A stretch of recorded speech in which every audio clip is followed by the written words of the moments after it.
Thanks to the current COVID-19 pandemic, many believe that there's a recession looming. In fact, some claim that the said recession is already here.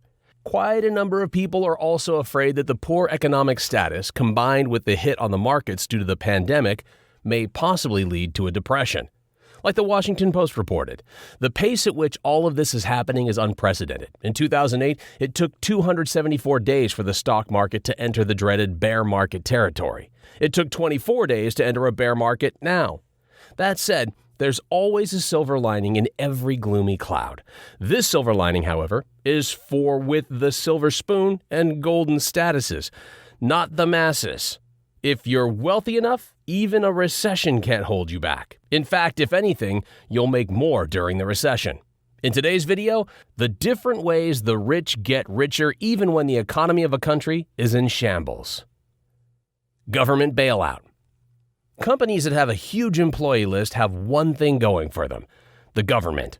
Unlike regular folks and small businesses, large corporations and companies owned by the rich that hire a lot of people don't have to worry about bankruptcy in times of recessions like startups do. Why? Because the government is ready to step in and save them. It may not seem fair, but the truth is, if such businesses are gone, then a lot more people will be out of work. The government is having a hard enough time trying to create employment opportunities for the many that are out of jobs that they can't afford an increase in the unemployment number. So to help the average man keep his job, the government provides bailout funds to big companies, thus helping the rich get even richer.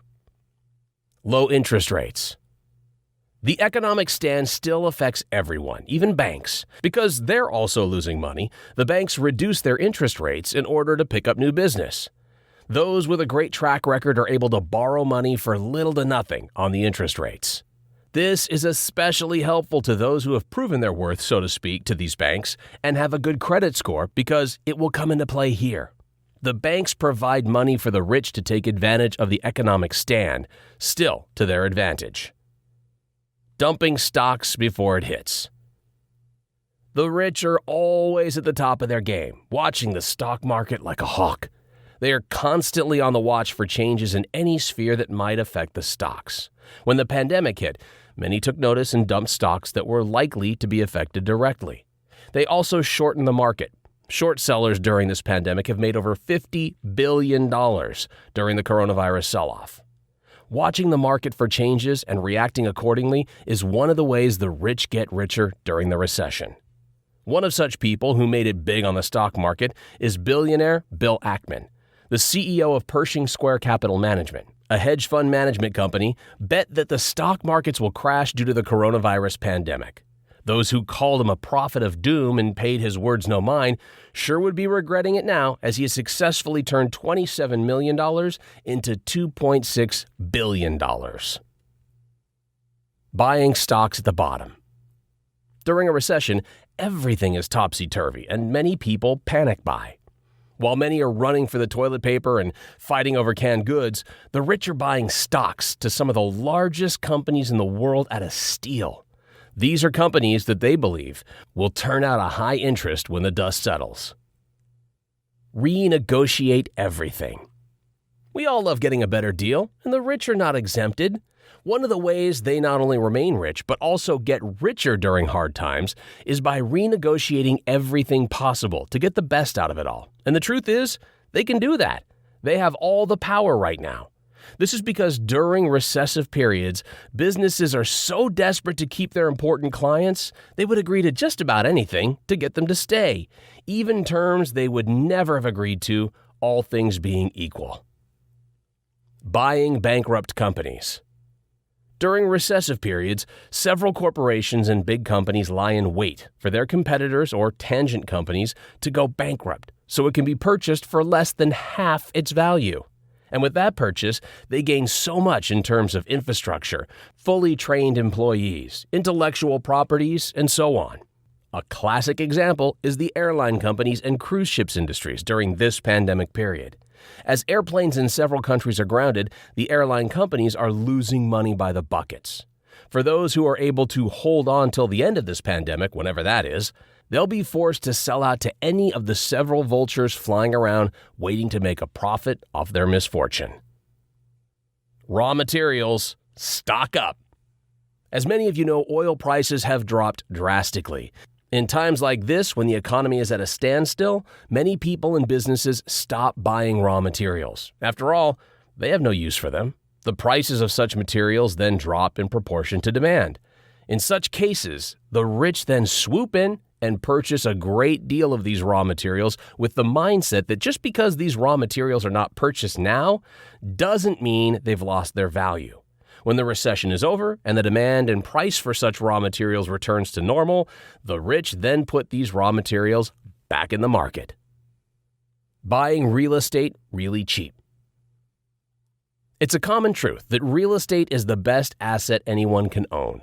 Whenever a recession comes along, the natural human reaction is to get scared. As a result of the recession, some people lose their jobs and inevitably struggle more. Money will only then be spent on necessities, and as a result, the economy contracts. That in turn leads to a drop in prices as the average citizen can no longer afford it.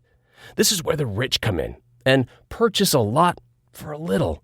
Developers have been building a lot on credit on the assumption that there would be a demand when they're done. But no one accounted for this pandemic to happen. As many people are unable to buy, said developers will be unable to pay the bank when the time is due. This is where the rich come in, like a fairy godmother, getting that real estate for basically a steal. Increased unemployment, cheaper labor. For those businesses who have been able to keep their heads above the water, recession is a good deal for them. How? This is because during a recession, it's a lot cheaper to do business.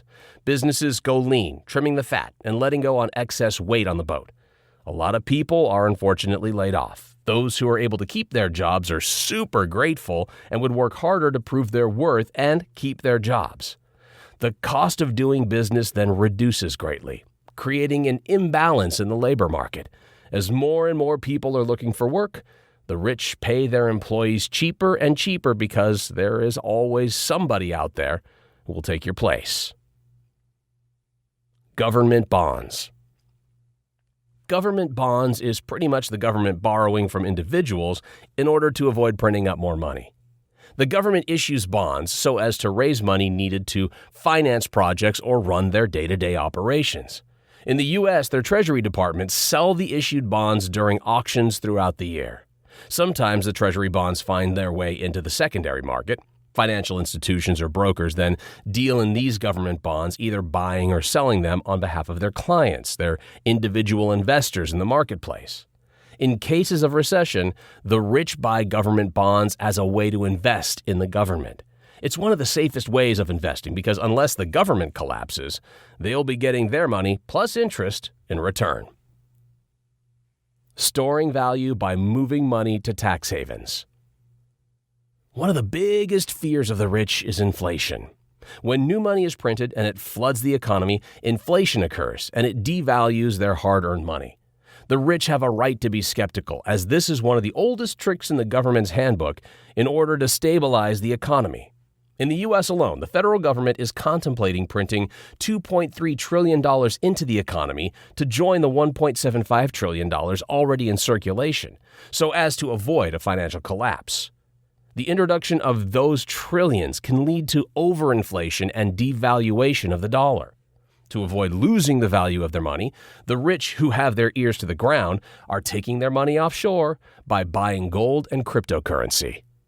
They can also diversify their currency and buy the less volatile ones, like the Swiss franc. Investing in thriving businesses during the recession. Even during a recession, any recession, there are some businesses that thrive and succeed. During this pandemic, the businesses that are thriving the most include e-commerce, especially those who focus on products and food delivery, online entertainment like YouTube and Netflix, and so on. Many rich people make sure to diversify their portfolio to protect their fortune against the fluctuations of the market. Most of the bets pay off big time. Startup companies who are also able to thrive in economies such as this also catch the eye of the rich, who will be willing to join such winning teams as early investors. And after the Great Recession of 2008, Uber, Airbnb, and so many others came out of the woodwork and are now leading brands in their respective fields. Well, ladies and gentlemen, there you have it. Those are the several ways the rich are able to stay above the fray during the difficult times, and how they're able to increase their net worth even when the economy seems to be bleeding everyone dry. It only stands to reason, money attracts money. If you've made it this far, why don't you go ahead and click on that like button? You should also subscribe to this channel for more videos, such as this. And always, remember, stay classy.